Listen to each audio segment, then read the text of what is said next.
Hey everybody, we've had some stories from our subscribers and people that have emailed us about what's going on overseas with really the energy crisis. And Stacy has a couple that are really eye-opening. Yeah, it's affecting a lot of people, and it's kind of getting cold here this morning. I was telling Chris, I'm like, man, I can't imagine being in some of these countries right now, having no energy, no way to heat your home. And so we had, well, a couple things. One, there's a girl that I follow over in Europe, and she said right now that they have public forests like we do in the United States, but they're not allowed to take any wood out, not even branches that are on the ground, from what she said. And people are sneaking in, I guess, when they can't be seen, or they're trying not to be seen, and stealing wood just because they have no energy. And then there was one of your subscribers from South Africa. They contacted us because we corresponded back and forth for a little bit, because they said they were having an energy crisis. I said, can you tell me about it? They have phases, like phases 1 through 5, 1 through 6, something like that. And I asked them, I said, what phase are you guys in right now? And I think she said they were in phase 5. They literally twice a day, I think, if I remember correctly, they get 4 hours of electricity. That is it. She said we have to plan our whole entire, day existence around these 4 hours of electricity. They got twice a day, they got 4 hours, and then completely shut off. So if you didn't have an alternative source, somebody else actually contacted us in the United States.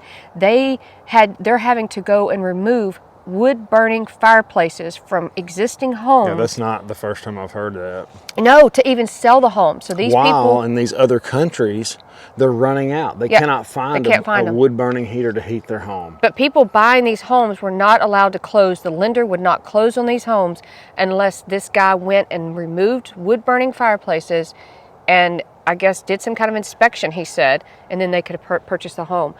But if you don't have a way to heat your home, cook, it's already getting nippy here just in Louisiana. I can't imagine some of these other countries. There's going to be a lot of this as the energy crisis unfolds, and I'm going to talk about a few ways to profit from it. That sounds cold-hearted, but the only way to get out of this is with people investing and trying to get this big motor running again. And this is a global thing. Yeah, it is. Well, let's walk around the pond and get into it. There you go. Yeah, let's walk right down here. That's our walking path. The water will get right up to the edge. It should be just right, almost level with where we're walking right now. But there's some solutions to this ESG debacle that the whole planet's trying to run towards. True. And it's worth noting that the people that are against uranium using power plants, nuclear plants, nuclear, let Jack correct me. There's countries like Germany that wanted nothing to do with it. Yep. Now they're revitalizing 2 of them. Yep. The Russia shut them off, so they had to do something. Yeah, it's the difference between the lights coming on and not. That's exactly right. Japan. Yep. Now, we'll talk about Fukushima in a minute, how bad that was and what happened. But just know that California, the biggest greenie weenie, they're turning theirs back on. Sorry, interrupted you. No, that's fine, because that's kind of a bellwether for me. If California says, hey, we need to turn on our 1970s nuclear plant, we need to keep it going for a little bit longer, you know something's up. Yep. Governor Gordhead Newsom said that was a good idea. Right. So that is the canary in the coal mine for uranium clean green energy. And as the whole world wakes up to Germany, Japan, that's where the disaster was, Fukushima. That was there, and now they're wanting to turn their nukes on. This is wind in the sails of uranium. I have been involved in uranium for a while. Right.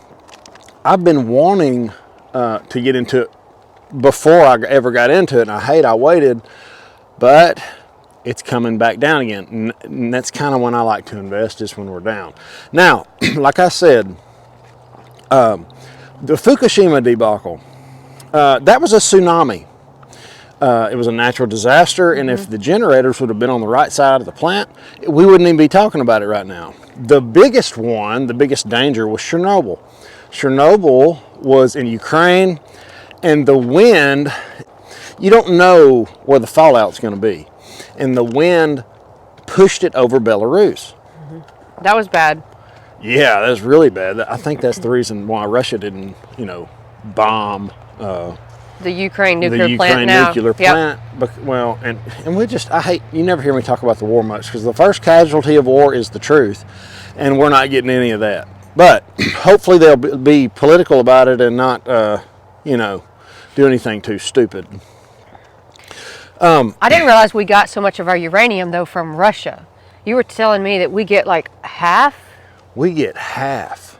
Yeah. We get half of our uranium from Russia. That's not good. Not when you're dependent on another country that much. No, and this means Putin could affect 1 out of every 10 people, because 1 out of every 5 people use energy that comes from a nuclear power plant. So it really makes you think, what are these idiots thinking? What, so there's a lot of evidence that says we're going towards uranium running power plants. I kind of feel like it'll evolve into cars and maybe semis. I had a guy I forget where I was, maybe Denver. He was a battleship captain. Oh, yeah, I remember you telling me that. This is really interesting. And he said his whole battleship it takes a catastrophic amount of energy to move those things. He said it would run 14 years on a pill about, he did his hands like that, and he said about 30 inches tall, so not very big. Right. And he said it would run it for 14 years. I thought, wow, that is insane. Yesterday, actually, we were talking, Dan from Allegedly, he had a broker friend tell him that if he had somebody that was new to investing, that is the number one stock he would put them in, is UEC. Because if you want to invest in uranium and you're kind of thinking about it, it is the biggest one. It's the largest one in terms of capacity for mining. They've got 5 million pounds of uranium on hand right now. They've already sold $22 million worth of it and shoved $7 million in their pocket. So the guy that runs the company, the CEO, is Amir Anani. He's got a great record of doing big deals like this, and his strategy is actually working out. He just sold it to the government. He's been, yeah. $22 million worth of uranium. And they're that they have located, stored up. What did you tell me? They were located I think in Texas, Virginia. So is it Virginia? Texas, Wyoming, That's it, Wyoming. And Canada. They're very diverse portfolio and a really safe places. Wyoming, Texas, keep it in America. You know what I mean? And this is the one that the hedge funds like, because it's the biggest one. We don't have uranium here. The U.S. doesn't produce its own uranium, which is absolutely ignorant. It's so stupid. Why would we not do that? We will one day, and this is the play. This is the made in America 100% play, in my opinion. And I'm not saying this, nobody can pay me to say that. I really do believe that. Because when you get by UEC, you also get UROY. That is my biggest uranium holding. It is a royalty company. When you talk royalty companies, they're already set up to make money. There's nothing they have to do. It's just sitting there waiting. A lot like Amir's 5 million pounds of uranium. That's just on high pressure standby. It's just waiting for the price to go up. And not only that, the U.S. just finally got their first small modular, what was I telling you, as a reactor. That's it, reactor. We finally just got the very first one in the United States approved. That's a pretty big thing. If you look it up, it's really cool. It's a really unique part that goes in these nuclear facilities and helps with the uranium. So yeah, I agree with you. Well, you've been a uranium for years. I've heard you talking about uranium. You were following It just Rick makes Rule sense to me. It really makes sense that would be the way it goes. And when I start seeing Germany, California, Japan start to crawfish and move, eat crow and go backwards on what they're saying, because that is the only energy. There's not enough wind and solar to power everything. This energy debacle is we're having trouble with aluminum plants because they use so much energy. It's not profitable for them to make product anymore. This is only fixed by uranium if we're going to be green, because you know the green weenies hate coal and they hate oil and they hate all that nasty natural gas that burns super clean. But I'm going to read to you a few other things. Any fund manager that wants exposure to uranium is going to pick UEC because they're the largest. It's owned 50% by Wall Street already.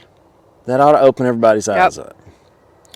UEC is the best way to get exposure to uranium because it is in Texas, Wyoming, and in Canada. In my opinion, this is the #1 play on uranium.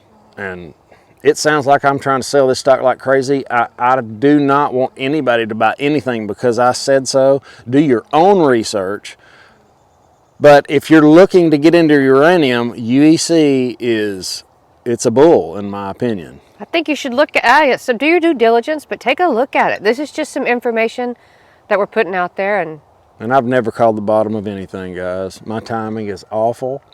So, but I do like to take little bites as it goes down. When it looks really ugly and you think everything's going to die and nothing's ever going to be the same, that's usually the best time to buy.